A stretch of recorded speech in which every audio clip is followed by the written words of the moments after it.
Broadcasting from the commodity capital of the world, Zurich, Switzerland, this is Insider's Guide to Energy.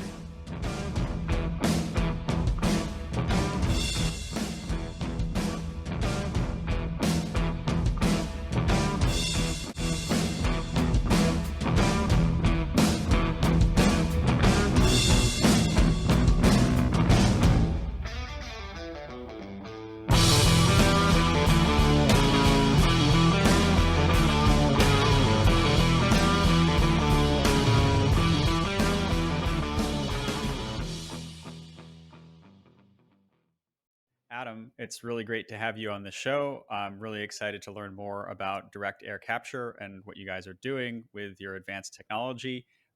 Just start us off a little bit about Eight Rivers and how your direct air capture approach is different than others that are out there. Sure. So Eight Rivers, we've been around 15 years now, and we invent and commercialize carbon capture technologies. So direct air capture is actually the newest part of our portfolio. We've got over a decade experience first in power with the alum cycle, making power from fossil fuels with full carbon capture using a CO2 driven cycle, and then with hydrogen with something called 8RH2. And taking a lot of that expertise and knowledge on oxy-combustion, which is burning in pure oxygen, and using CO2 as a working fluid. So using CO2, carbon dioxide, to help move heat around the system and manipulating those properties. We invented something in 2019 that pulls CO2 directly from the air by using calcium. The way I like to think about this is we're leveraging the oldest building material known to man, right? We've been making coliseums and other things out of calcium for a very long time. This is how the Romans, made those beautiful cities and roads. We accelerate that process by which calcium absorbs CO2 and becomes calcium carbonate. By structuring it into a really high surface area solid sorbent, we can then have basically a row of fans that blows very immense volumes of air over that sorbent, absorbing that CO2, and then we can recycle it back into a kiln that pops the CO2 off at high temperatures, and we store it underground. So the result of all that work is CO2 goes from the air, it goes into our system, and then it comes out in a pipeline that we can inject about a mile underground for permanent storage. Great. And so it seems like there's multiple steps in the process. So compound question, what are the most important figures of merit in that process? And then how much of that are you at Eight Rivers doing, the absorbing, the regeneration, but then is it also the shipping and injection, or is that handed off to others in the supply chain? It's a great question. So as we think of the boundary limit of our project, we will buy all the fuels and power. So we aren't, we're going to need power. We're going to need some kind of fuel like natural gas. And we're going to need someone to store the CO2, need someone to supply us with water. We need someone to supply us with calcium. All of those are kind of outside of our boundary limit, right? So we're buying those, but that's a key part of the ecosystem. The things that we do is going to be both the air contactor, the thing that absorbs the CO2 from the air, and the kiln. So the way of calcining, heating up that calcium carbonate to about 1,000 degrees Celsius, capturing the CO2 from that and compressing it.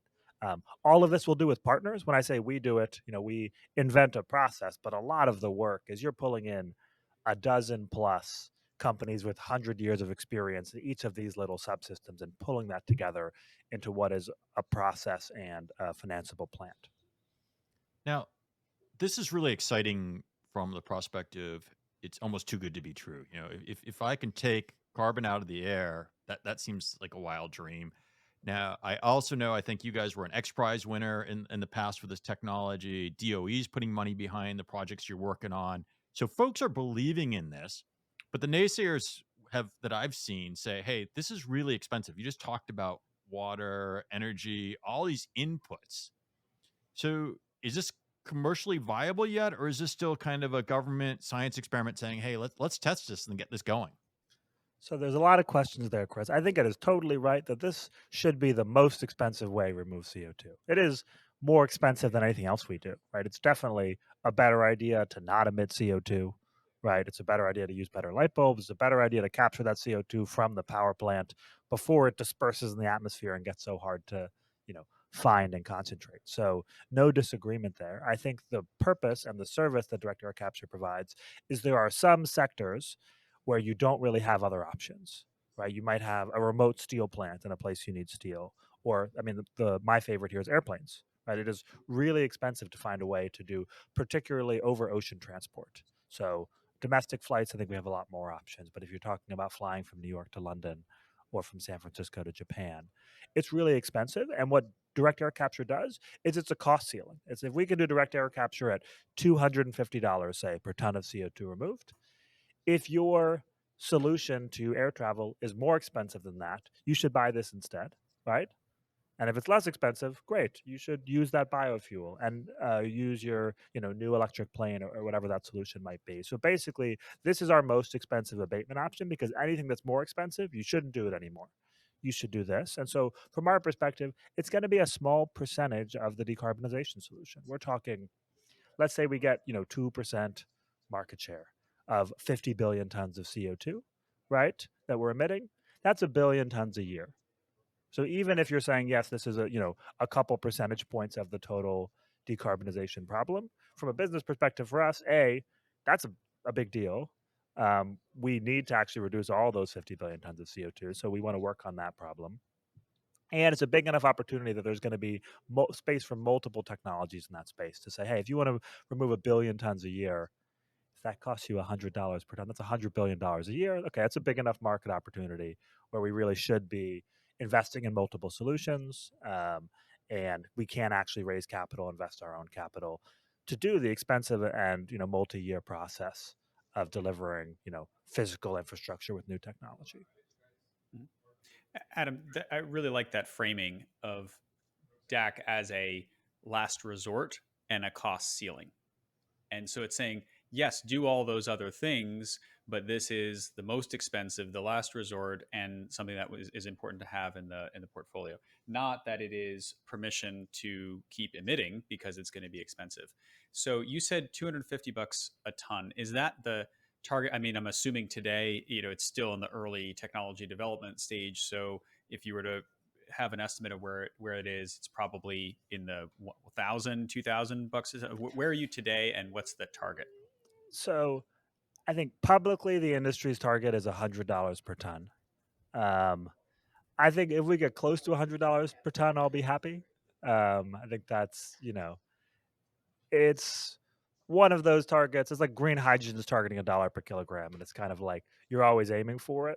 Also, with inflation, it's like, oh, was that $100 a ton in 2018 when we set that target, or is it? Yeah, like compound interest really changes the goalpost there. So that's the target. I think where we are today, I think a lot of the promising solutions are all sub $1,000, and they're all over 200. And so it's really a range. I think it's hard to compare apples to apples because they're all at different sizes, right? So where we are, the first commercial plant we build, we're looking at in that 50,000 to 100,000 tons a year of CO2 range, which on the one hand is a lot. On the other hand, is way, way too small. Like like the unit size we want to be building out is about 1 million tons a year, but we have to go through stage de-risking where we go from 1,000 tons to 100,000 tons, and so you have really fast declines till you get to about 1 million tons, right? Just from scale, right? It's much cheaper to build one big kiln than to build one small kiln. And so that's where you get the initial declines. And then after that, it's how fast you can improve your technology, and how fast you can drive risk out of the system, and make it more of a rinse and repeat solution, which I think is an exciting thing about DAC, and an advantage it has over retrofitting a power plant is you should really be able to rinse and repeat it, right? You can put it in the same place, pulling the same air. You shouldn't have to customize it to build multiple plants in the same location. Now, you've mentioned a bit about the process of what you do, and it seems kind of intuitive. You blow fan across some material, it absorbs. You do something with the material to have it transform, and then you store it. And you talk about a kiln. So, what kind of energy, as an energy podcast, does it take to do this? And where do you get the energy? Sure. So calcination is typically thermal, right? So we are looking at thermal calcination in a high oxygen environment with carbon capture. So if you're burning a kiln today, which there's thousands across the world in the paper industry, in the cement industry, in the lime industry, they're burning anything they can get their hands on: tires, coal, wood chips, gas. I mean, kilns really, they kind of toss trash into these things to some degree. We'll probably be burning gas, right? It's kind of the baseline fuel that you'd look at here. Makes it really easy to get to those high temperatures. And because we're burning in a pure oxygen environment, we can capture all that CO2. You could run a kiln on electricity. There are companies that are developing electric kilns. We are agnostic in terms of the fuel for the kiln. The thing we care about is it needs to be low emissions, and it needs to be 24/7, and it needs to be at a reasonable cost. So our view right now is the best solution that hits those three pillars, that we can get reasonable cost and low emissions 24/7, is a thermal fuel with carbon capture. Because believe it or not, 24/7 carbon-free power is pretty, as someone who's trying to produce it in a different part of business, there isn't surplus supply in the US, right? And it's difficult to get, and the electric kiln technology, is newer than thermal calcination. That's where we're focused. We do need to capture the CO2 from that fuel, though, right? Because you're putting CO2 into the system that comes with the fuel. You have to capture it and store it along with the CO2 that you're capturing from the air.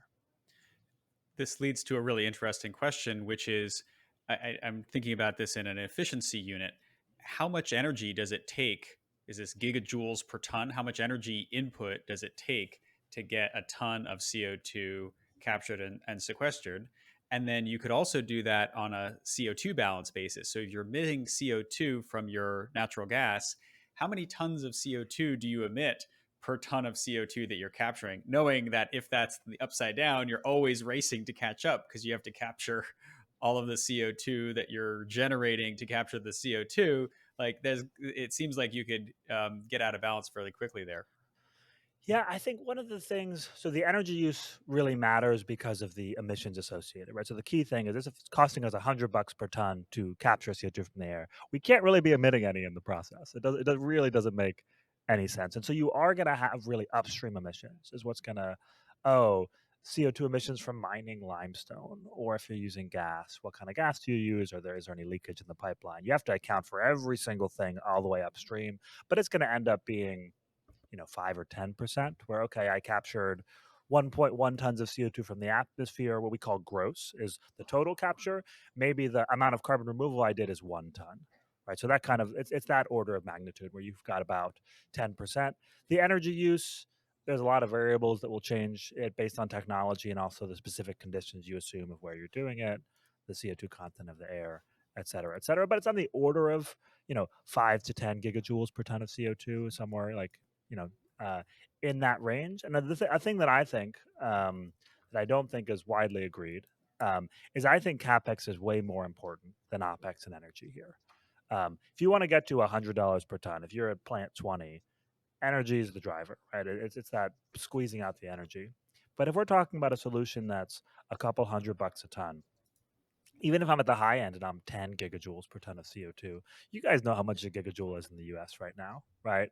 Like a gigajoule is $4. Like, it's just really not CapEx is that initial driver. When you're building a new technology, it's really expensive to build these large facilities, and your initial cost of capital is high, right? You're not at the solar cost of capital yet. And so we think long-term driving energy out of the system, but I would love to see more innovation for other people's technologies, really focus on the CapEx side of it and not as focused on the perfect energy efficient system. Now, you start talking about the cost of building and operating these systems, and that leads to subsidies and government programs. What's going on in the government space to help these kind of programs, IRA and other type of projects, or state level? The U.S. has had really great climate policy the last couple of years. I think it's really impressive to see what Congress has done. They set up multiple programs through multiple bills. They set up something called the Direct Air Capture Hub program through a bill a couple of years ago that bipartisan basis passed Congress, that funds some of the it funds about half the CapEx or half the design cost for a bunch of different hubs around direct air capture. So direct air capture doesn't really exist yet, right? This is a new industry. It's not, there's like 1 or 2 of these plants at any significant scale around the world. And so they're funding a lot of plants to be designed, to be conceptualized, a smaller number of plants to be built in a bunch of different locations in the US.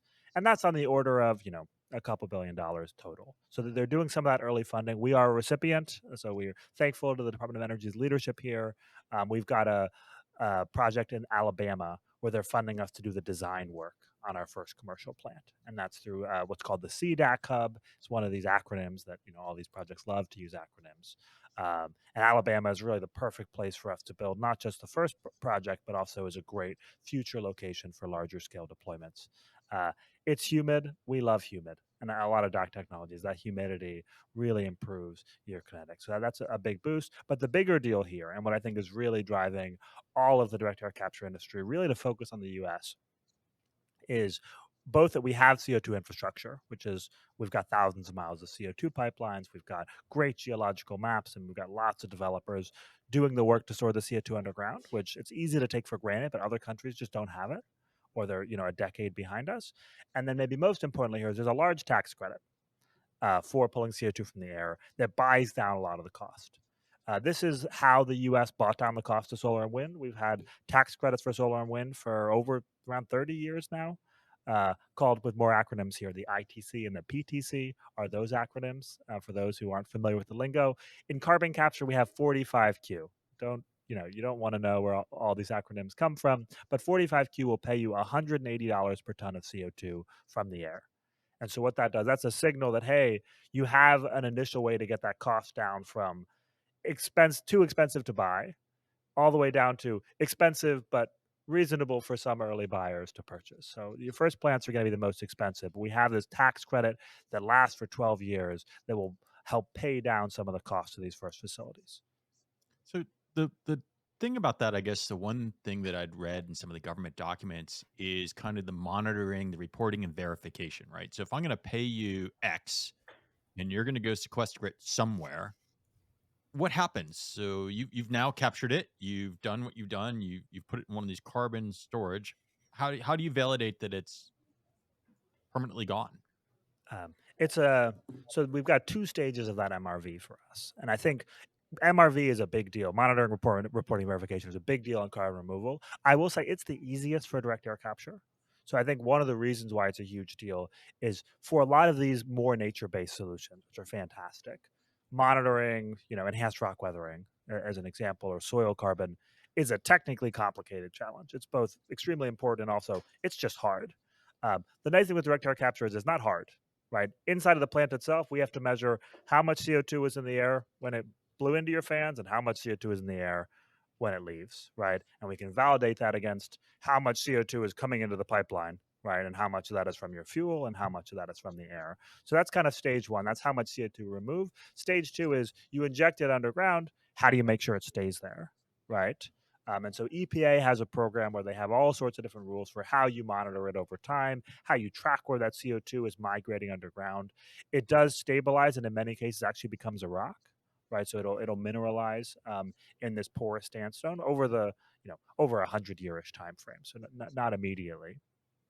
But we're going to have partners who do that. So we aren't subsurface people. Subsurface people, those are the geologists who spend all their time thinking in millions of years time frames, and a mile plus down. The U.S. has been monitoring this stuff for 40 plus years. So for some of the processes in the oil industry, they've been injecting CO2 downhole for decades. The difference now is we're not injecting it for oil. Right, we're injecting the CO2, nothing comes back up. We're injecting it in places where we know it can be safely stored. And so that CO2 storage partner of ours has a program with the EPA where they can monitor the pressure, they can monitor where the CO2 goes. They have different wells and different models.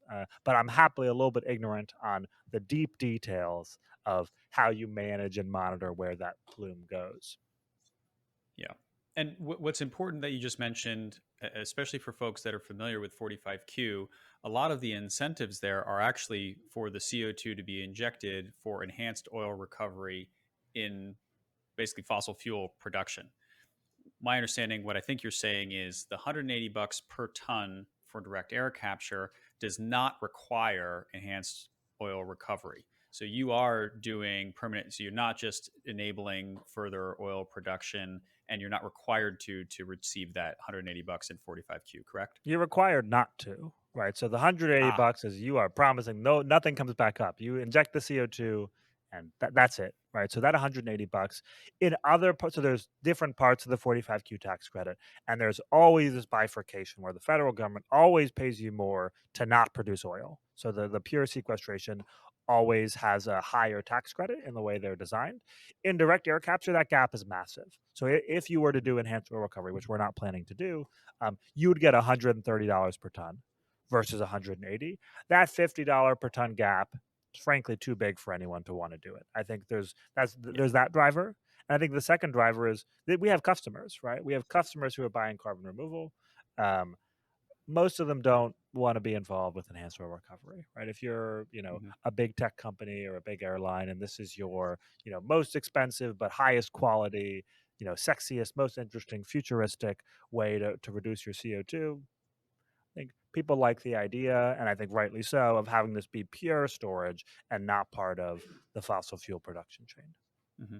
So where this is going, if we think about that, you're at $800 per ton, let's say today, you need to get it down to 100 to 200. One leg of that stool, one piece of the puzzle is $180 a ton from 45Q. The next is subsidized infrastructure for the capex from the hubs, and the remaining piece is offtake. Who are the buyers of these tons, given that they're kind of a unique flavor? They're different from other carbon removal tons. Yeah. So in the near term, the buyers we are seeing are tech companies, financial parties, and airlines, right? And that's the public deals you've seen done involve the biggest tech companies, the biggest airlines, the biggest banks. So those are the early buyers. When I think of who the long-term buyers are, when we're talking about tens to hundreds of millions of tons of CO2, you need someone who has tens to hundreds of millions of tons of CO2 to get rid of, who can afford to pay DAC prices and has no better option, right? So that is, you end up with things like air travel. I think air travel is the perfect example here of, the product can handle that price. Air tickets are expensive.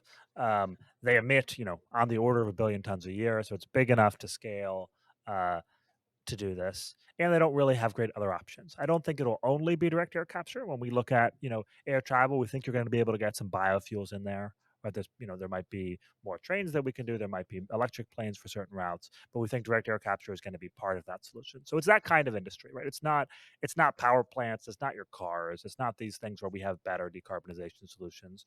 It's those large, hard to abate industries. Now, let me ask. I'm the master of asking the silly question, but I just don't know. So, location. You're in Alabama. You're technical advising or working on a project in Alabama, from what I recall. Um, does location matter? Is it really significant if I'm close to the industry? I mean, air travel's kind of all over. So, where do these facilities need to go? So there's two ways to think about it. I think from the customer is someone who's emitting CO2 somewhere in the world. It doesn't matter where the direct air capture facility is, right? Like planes, steel plants, boats, direct air capture is pulling CO2 from a dispersed atmosphere, right? So you don't, at least from what we can tell, you don't need to be located near where the customer is emitting it. But it does matter where you locate these for the technology. I think there's an initial thought of, if you're pulling CO2 from the air, you can put it anywhere, right? And as you get more into the details of your technology, you realize the technology has preferences, right? It prefers certain temperatures, it prefers certain humidities, it needs certain energy sources. So there are certain places that are the right places to put direct air capture.